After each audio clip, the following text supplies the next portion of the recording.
So this is a SIG 552, right? Yep. I was looking for a gun that was good, like in close quarters, but had a little bit of range. Sure. The advantage for the SIG 552 is because of the folding stock, you have a lot shorter profile for a weapon. It's a great advantage simply because when you do fold it, it allows you to get around corners much quicker. You can make a much smaller profile.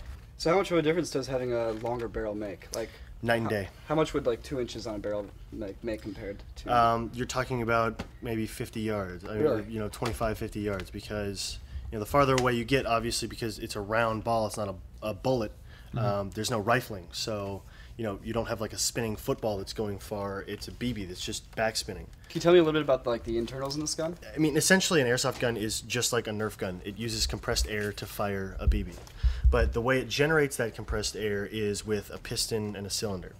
Now, the only way that you're going to be able to actuate a piston and cylinder is by cocking a spring. So you've got some sort of tension being released to give you air pressure.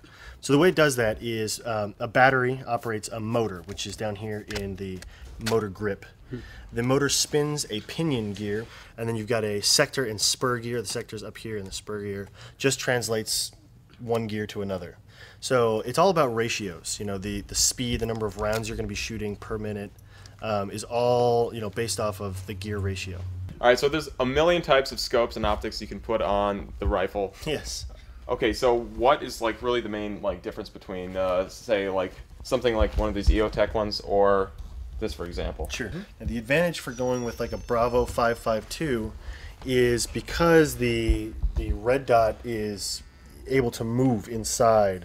No matter what angle you're looking through it, you're still going to know where it's going to fire downrange. So let's say you're not 100% behind the weapon, even if you're off to an angle, you're able to see what you're sighting in. Anybody that's played paintball or airsoft indoors for any period of time knows that you're dealing with fogging and heat around your face for minutes and minutes on end, and that gets really frustrating and difficult to play. Not to mention, you have to wipe your goggles while you're playing. So, going to a mesh mask, you eliminate the heat around your face. You're able to breathe a lot easier. Your breathing's not restricted, and you're not dealing with anywhere near the fogging issues that you would a mask with lenses. But those kind of fill the gap between doing a half-faced mesh mask and a set of goggles, and a full mask, which doesn't have any mesh. All right, guys. Yep, we got all kitted out. Thanks to these guys and all those guys behind the camera. Did an awesome job. So Sam, tell me a little bit about what you got. Why'd you go with this nice, fine piece of weaponry here? What I was noticing a lot with these rifles is that that they're not so great for doing close quarters, but this one balances it perfectly. And that plus an awesome element scope here, combining a red dot and a laser, it's perfect for me. Yeah, and I went with the SIG 552. Main idea is that you can, fold the stock, and I can take off the silencer also. I have a really small gun for doing nice indoor close quarters. Got a sweet flashlight that can strobe and blind people. I got an exterior battery pack, which makes it really easy to put batteries in and out. Got a sweet sight with a laser, because lasers are cool. Yeah. The difference between the SIG 552 that you've chosen and the HK 416 that he's using is that his batteries aren't held in a PEQ box like yours. His are instead held in the crane stock in the back.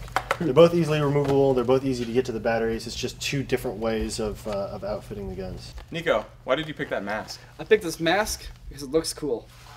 It's surprisingly well made, and you guys are the only guys who have these kind of masks, right? Yep, that's true. Shit, you're out of ammo. What do you do? Oh, gotta use my sidearm. Oh. What did you get? I got a Mark IV 1911. And you were looking for something more compact? Yeah, the USB compact.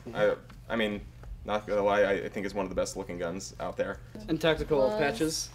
I got a Facebook like and got my American flag, and then I got a fun meter. The fun meter's all the way up on my suit. So. Maximum fun meter. All right, guys. Well, thanks so much. Yeah. No problem. I'll see you guys later. Yeah, absolutely. We'll see you guys later. Well, see you on the next time you'll see it, you'll be in action. To see you guys in some airsoft games at our place. Yeah. Cool, dudes.